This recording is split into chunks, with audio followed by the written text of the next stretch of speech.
Dear viewers, buckle up for the shocking finale of this gripping tale. Priscilla, one of Prophet David's most loyal church members, came to see him in his office. Since her husband's passing, she had been struggling to feed herself and keep up with her needs. Tearfully, she told him about the hardships she was facing and hoped he might have some way to help her. As Priscilla spoke, David's eyes lingered on her, noticing her graceful appearance. After a moment, he told her, "Priscilla, you are truly beautiful. You have such a lovely figure." His words made her blush, and she felt uneasy but also curious. David continued, "I like you very much, Priscilla. We should get closer, like dating." Hold on, can you believe a man of God would say this? Stay tuned as the scandal unfolds on Innocent Stories. Priscilla looked shocked. "But you're married," she exclaimed, looking around as if someone might overhear. She didn't want to be seen disrespecting her faith or Prophet David, whom everyone admired. David leaned in and gently reassured her, "No one will ever find out. I will make sure of it. This is between us. I can take care of you." After a pause, Priscilla, feeling desperate and confused, nodded slowly. She trusted him as her spiritual leader, and the promise of help eased her worries. David then smiled, pleased with her response, and promised that everything would work out. Soon, Prophet David's behavior grew even bolder. He started staying out as long as he pleased, sometimes even sleeping away from home. Each time Anointed would question him, he'd brush her off with one excuse or another, saying he was doing the work of his father. She grew more concerned and confused, feeling something was deeply wrong but unsure of what to do. When she'd press him, he'd cook up more elaborate lies, always managing to turn the conversation back to how he was sacrificing so much for God's work. One night, David went to a nightclub with Priscilla, completely oblivious to the fact that someone from his congregation was there and recognized him. The church member was shocked to see their prophet in such a place, especially with a woman at his side. The member watched as David and Priscilla laughed and seemed comfortable together, looking nothing like a man of God on a holy mission. By Sunday, the news was burning in the member's heart. After the service, the member approached Anointed and hesitantly told her what they had seen. At first, Anointed was stunned, unable to believe her ears. Her heart raced as she tried to process what she was hearing. That night, she confronted David with everything, her eyes filled with both sadness and anger. "How could you be in a nightclub, David, and with a woman by your side?" she asked, trying to keep her voice from breaking. David, always quick with an excuse, pretended to be innocent. "Oh, my love, it's not what it seems. I don't even know how I got there. It was the Holy Spirit that led me there to speak to those people, and that woman they saw, she's just a fan, nothing more." Anointed shook her head in disbelief. A real man of God doesn't find himself in clubs, especially not with another woman, David. "This is too much. I have tried to be understanding, but I can't take this anymore. I'm done with this marriage. I can't live like this." David's face twisted with anger. "Fine, leave if you want. I don't care. Besides, who would want to be with a woman without a womb like you?" The words hit Anointed like a slap, cutting through her heart. She felt crushed, humiliated, and betrayed by the man she had trusted as both her husband and a servant of God. For the first time, she felt completely alone. Shaken and heartbroken, Anointed didn't know what to do. She felt betrayed by David's harsh words and his reckless behavior. In her distress, she called David's father, pouring out her heart and telling him everything, how David had insulted her, the things he'd been doing, and how he had even called her worthless. David's father listened quietly, taking in every word. She was exhausted and hurt, feeling like she had given all she could to this marriage. After a long pause, David's father sighed and spoke softly, "Anointed, I know my son can be difficult, but please don't give up. No marriage is perfect, my dear. Every couple has their struggles. If you leave now, the enemy will only win. Just stay and keep praying. Sometimes it takes a strong woman to help bring a man back on the right path." Anointed listened, her heart torn between her love for David and the pain he'd caused her. Finally, she agreed to give him another chance, hoping his father's words might be true. The next morning, David, sensing that he had pushed Anointed too far, approached her with a forced look of remorse. Anointed, I'm sorry. I was drunk. I didn't mean any of those things I said. Anointed looked at him, her face a mix of anger and disbelief. David, just listen to yourself. A man of God, drunk? This isn't right. How can I keep trusting you when you're not the same man I thought I married? David took her hands and looked into her eyes, trying to seem sincere. I know I've made mistakes, but please, just give me one more chance. I'll change, I promise. Just keep praying for me and for us. I need your strength. Anointed's heart softened a little, though she was still filled with doubts. I've prayed for you, David, every day since we got married. I want to believe you, but you have to show me, not just say it. David nodded, sensing that she was giving him one last chance. David sat in his office, feeling uneasy, as Priscilla entered. She looked at him, her eyes filled with a mix of frustration and determination. David, we need to talk, she began, crossing her arms. I'm tired of this arrangement. I want to know where this relationship is really going. You're treating me like a side chick, and I want more than that. I want to be your second wife. David stared at her, caught off guard by her boldness. Priscilla, are you serious? How can you even think that? I'm a man of God. What would people say if they found out I had 2 wives? Besides, I love you, but isn't it enough that I give you money, a luxurious lifestyle, everything you could ask for? But Priscilla didn't back down.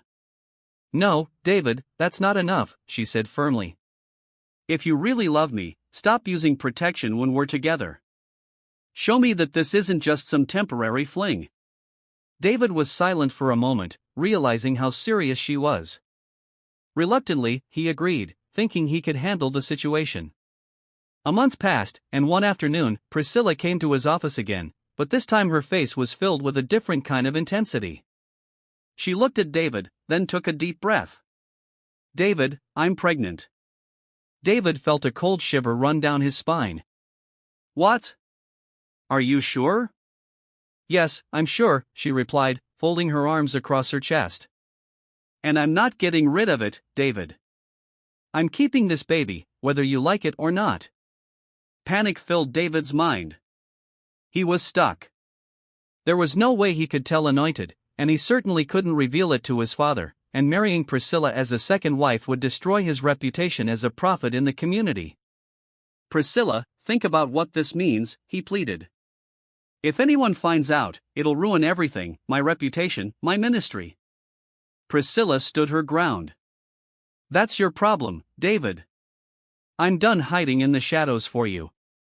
This baby is coming, and I'm keeping it. You better decide what you're going to do because I'm not backing down. What will David do next? The stakes are higher than ever, so keep watching Innocent Stories to find out. David watched her leave, feeling trapped, his mind spinning with worry. Days passed, and Prophet David's grand church building project was well underway, but the expenses were piling up faster than expected, and the funds were dwindling. Desperate in knowing he couldn't ask his congregation for more money so soon, David thought of only one solution. That evening, he locked himself in his office and called on the Great One. The old, mysterious figure appeared before him, his dark presence filling the room. David bowed, showing respect. Great One, the project is nearly out of money. I need your help, he said, his voice tense with urgency. The Great One studied David with a cold, calculating gaze. There is a price, David, always a price. To complete this temple, I need a sacrifice, he said, his tone firm. David felt a familiar chill but nodded. What do you need this time? He asked, already mentally prepared for whatever the Great One would demand. The old man's voice was calm and chilling. I need Priscilla's pregnancy.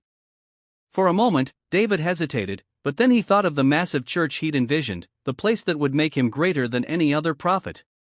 Priscilla's pregnancy wasn't part of his plan anyway. She'd never be his wife, and this child would only bring complications. Without a second thought, he agreed. Yes, Great One, take it. The Great One nodded as he disappeared into the darkness. Later that day, David's phone rang. It was Priscilla, and the sound of her crying came through immediately. David, I lost the baby, she sobbed, barely able to get the words out. David forced a tone of concern into his voice. Oh no, Priscilla, I'm so sorry. Are you all right? He asked, pretending to care. He offered her comforting words, even prayed with her over the phone, asking for God's peace in her life. Once the call ended, David let out a sigh of relief. One less problem to deal with, he thought. But just as he placed his phone down, Anointed walked into the room. Who were you talking to? She asked, looking at him with suspicion. David didn't hesitate, quickly coming up with a lie.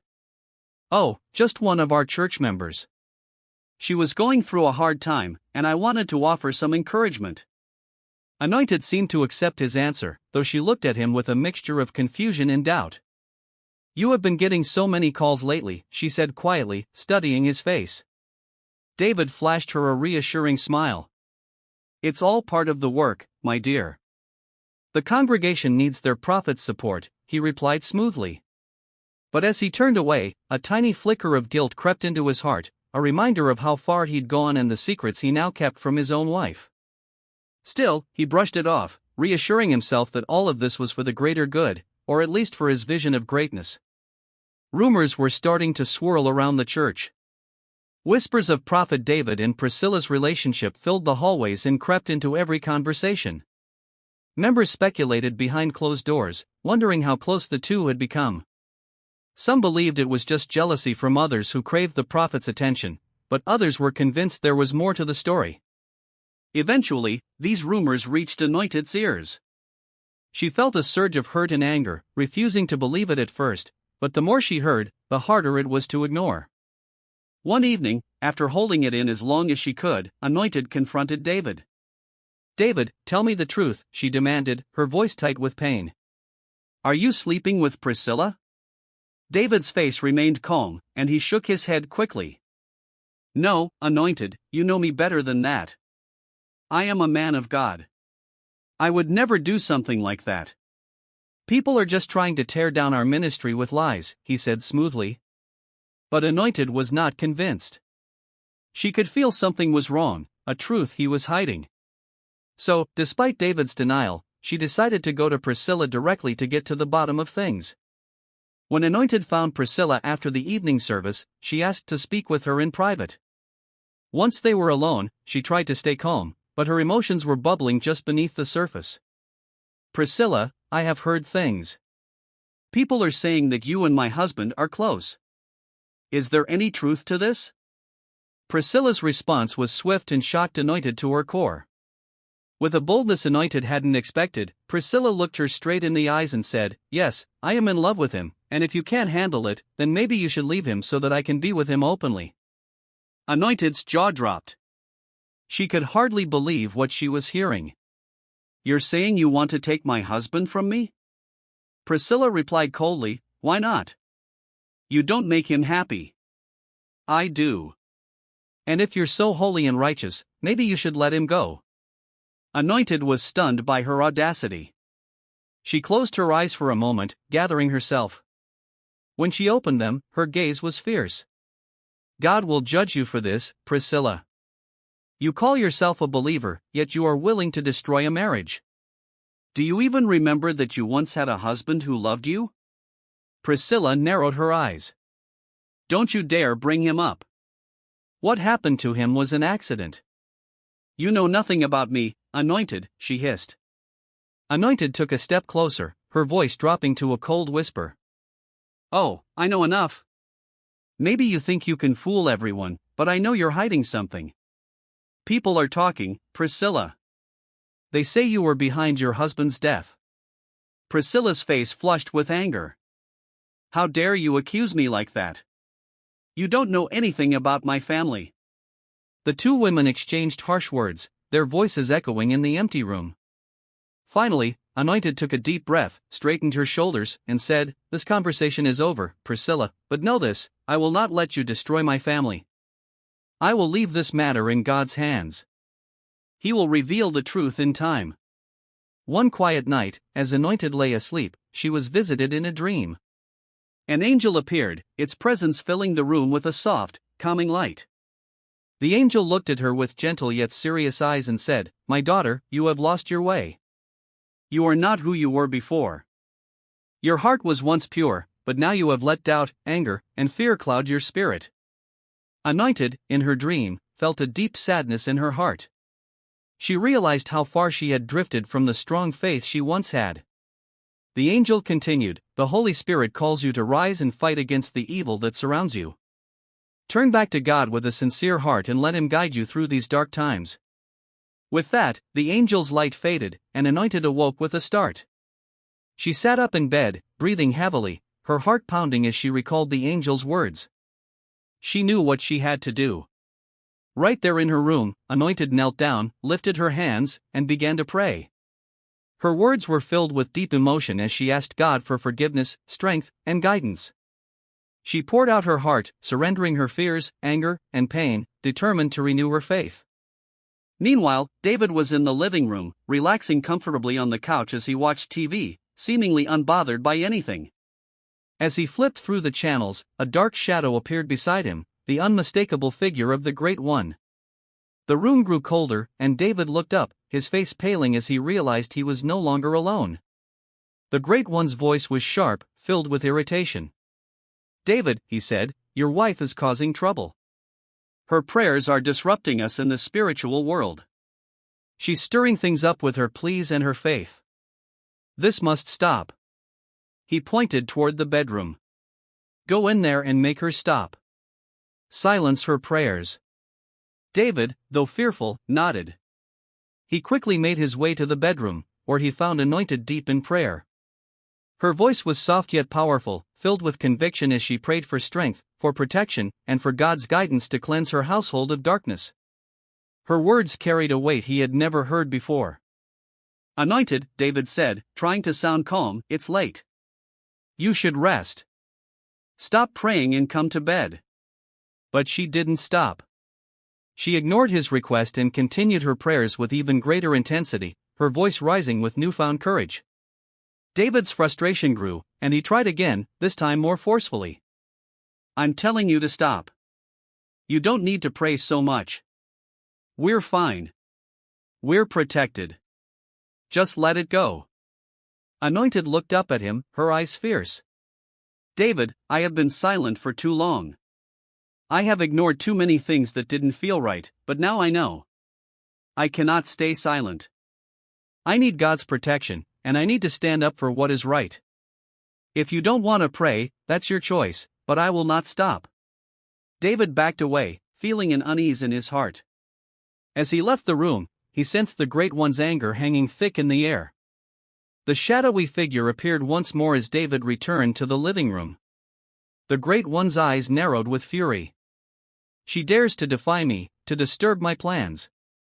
You have lost control of her, David. This defiance will not be tolerated. I will be back, and when I return, I will show her the price of standing against me." David's mind raced as he felt the heavy presence of the Great One looming in the room. The air around him seemed to grow colder with each passing moment, and he could sense the power of the dark force rising. He knew the Great One's wrath was not something to be taken lightly, but David felt trapped. He had already gone too far down this dark path, and he feared what might happen next if he didn't comply. "How do I stop her?" he asked desperately, his voice filled with panic. The woman he had once used and deceived, Anointed, was now praying with a power that he could no longer control. She had awakened something in herself that he couldn't take back, something stronger than anything he had ever known. The Great One's cold voice came through the darkness. "You need to sacrifice Priscilla," he said. "Only then will I have the power to defeat her. The Lord has restored Anointed's womb, and that is a problem for us both. If you want to continue on this path, if you want to keep everything you've built, you must make this sacrifice. It will give us the strength we need." David's heart sank at the suggestion. The thought of betraying Priscilla, the woman he had taken advantage of, chilled him to the core, but the power, the control, the life he had built, they all hung in the balance. "I agree," David whispered. He felt trapped, cornered by the very evil he had invited into his life. Priscilla was sound asleep in her house, unaware of the danger that loomed over her. The night was still and quiet, the only sound being the occasional rustling of leaves in the breeze. However, the silence would not last long. In the dark, far away, the Great One, the dark force that had been influencing David, had been watching closely. He had been angered by Anointed's prayers and the growing strength of her faith. Anointed's power was becoming unstoppable, and the Great One knew that if she continued, his hold over David and the situation would soon crumble. Determined to stop her, he summoned the lightning. A storm seemed to form out of nowhere, the skies darkening quickly, the winds picking up. Without hesitation, the Great One sent a massive bolt of lightning toward Priscilla's house. The strike was powerful, hitting her roof and sending a surge of energy through the house, causing the walls to shake. Priscilla woke with a start, heart racing as the air around her felt charged with an unnatural force. She tried to move, but her body felt paralyzed, as if the very air had turned against her. The Great One's wrath was upon her, and she could do little to stop it. As the lightning crackled and flashed outside, the Great One's dark magic filled the room. Priscilla attempted to pray, calling out for the Holy Spirit's protection, but the power of the storm was overwhelming. Her words seemed lost in the air, drowned out by the roar of the tempest. Every prayer she tried to say was met with a crushing force. She fell to her knees, struggling to catch her breath. The darkness closed in on her, suffocating her spirit. Her faith, though strong, wasn't enough to fight back against the overwhelming evil of the Great One. She cried out, but it was too late. Outside, the storm raged on, and within the house, Priscilla's body lay motionless. The Great One had won. He had claimed her life to stop her from interfering with his plans. He had crushed her spirit, and now her soul would be bound to the darkness forever. Meanwhile, Anointed was still deep in prayer, unaware of the tragedy unfolding just a few miles away. Her prayers intensified as she felt the power of the Holy Spirit move within her. She didn't know it yet, but she was praying against the very force that had just taken Priscilla's life. As Anointed's prayers grew stronger, she felt a presence of victory, but the cost of that victory had been devastating. The night had grown darker, and the air felt heavier. While Anointed continued to pray, unaware of the tragedy that had just unfolded, the Great One was not done with his wicked plans. The storm had claimed Priscilla's life, but the old man wasn't finished. He had one more attempt to make sure that Anointed's strength would be broken. In the shadowy corners of the house, the Great One prepared to strike again. He raised his hands, invoking the dark power he controlled. He intended to strike Anointed with a curse so fierce, so deadly, that it would crush her spirit and leave her vulnerable to whatever darkness he wished to bring. The power he unleashed was vicious, like a lightning bolt aimed at her heart. But Anointed's prayers were stronger. As the Great One's curse moved toward her, the power of the Holy Spirit rose within her, a force so powerful it began to push back against the darkness. The energy was so intense that the Great One felt a shockwave ripple through him, as if the very walls of the house had turned against him. He stumbled back, unable to maintain his hold on the curse. His face twisted with rage and frustration, but despite his efforts, the curse he'd sent spiraled back toward him like a storm swirling in reverse. The Great One cried out, his body convulsing with the force of the backlash. He tried to escape, but the power of Anointed's prayer was too strong. With one final scream, he vanished, his dark presence completely erased from the house. The storm that had surrounded the house began to die down, the wind settling as if nothing had ever happened. Anointed, still deep in prayer, was unaware of the battle that had just taken place. She felt the presence of peace return, but she didn't know that it had come at a great cost. She finished her prayers with a final cry for protection and strength, her spirit exhausted but determined. As she stood up and walked toward the living room, she felt a strange heaviness in the air. The silence in the house felt wrong, something wasn't right. When she entered the living room, her heart stopped. There, lying motionless on the floor, was her husband, David. He was pale, lifeless, and unresponsive. Panic gripped her as she rushed to his side, shaking him, hoping for a sign of life, but there was nothing. Anointed, heartbroken and frantic, rushed David's lifeless body to the hospital. She prayed silently, hoping for a miracle as she sped through the streets, her hands gripping the wheel tightly. The silence of the night felt suffocating, and all she could think about was the coldness of David's body, the emptiness that had already begun to consume her. At the hospital, the doctors worked quickly, trying to stabilize David. Then, after what seemed like an eternity, David's eyes fluttered open. He looked around, confused, as if he didn't understand where he was. Anointed's breath caught in her throat as she whispered his name, her voice trembling. "David, you're alive." David turned his head slowly toward her, his eyes glazed with regret and pain. His lips parted, but he didn't speak right away. For a moment, it was as if he was gathering the courage to face the truth of what he had done. His eyes filled with sorrow, and he struggled to sit up. "I'm sorry, Anointed," he whispered, his voice weak and broken. "I was wrong. I have sinned. I didn't listen to God. I let the darkness take over." He paused, his breath shallow. "I've done terrible things, things I can never undo, but I want to confess. I want to tell you the truth." Anointed felt her heart ache as she listened to his confession. She had known deep down that something wasn't right, that David had been hiding secrets from her. Now, as he confessed everything, the lies, the manipulation, the sacrifices, and the wickedness he had been involved in, it was all becoming clear. David spoke of the evil he had embraced, of the choices he had made that had led him down a dark path. He admitted to the crimes he had committed, the people he had hurt, and the way he had betrayed both her and God. Tears filled his eyes as he continued, his voice barely a whisper. "I was so lost, but now I know the truth. I know the evil I've done." Anointed could barely hold back her tears as she listened. She had loved him, and despite everything, a part of her still wanted to believe in him, but the weight of his sins was too much to bear. She knew deep down that the man she had once known was gone. David's eyes began to close again, his face pale. He took one last shaky breath before his eyes fluttered shut for the final time. His body went still, and Anointed felt the world around her collapse. Her heart shattered as she realized that David was truly gone. The doctors rushed to his side, but it was too late. David had passed away, leaving behind a trail of regret, sorrow, and brokenness. Anointed sat there, numb, as the reality of his death settled in. As the doctors confirmed his passing, Anointed collapsed beside him, her heart breaking as she whispered, "Why, David? Why did it have to end like this?" In the midst of the pain, David's father arrived at the hospital.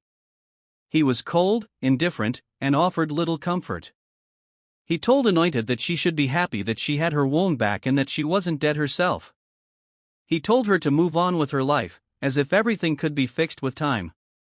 But for Anointed, nothing would ever be the same again. She had lost the man she once loved, the man she had believed in, and she was left to pick up the pieces of her shattered life.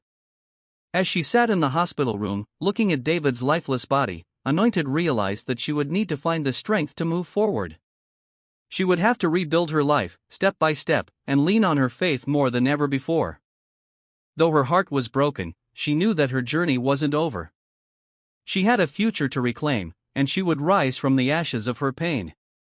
It wasn't the end, but a new beginning. Dear viewers, what lessons did you take away from this dramatic tale? We'd love to hear your thoughts in the comments below. If you enjoyed the story, give us a thumbs up, share it with friends, and hit that subscribe button to Innocent Stories. Don't forget to turn on notifications so you never miss out on our latest updates. Thanks for watching, and stay blessed.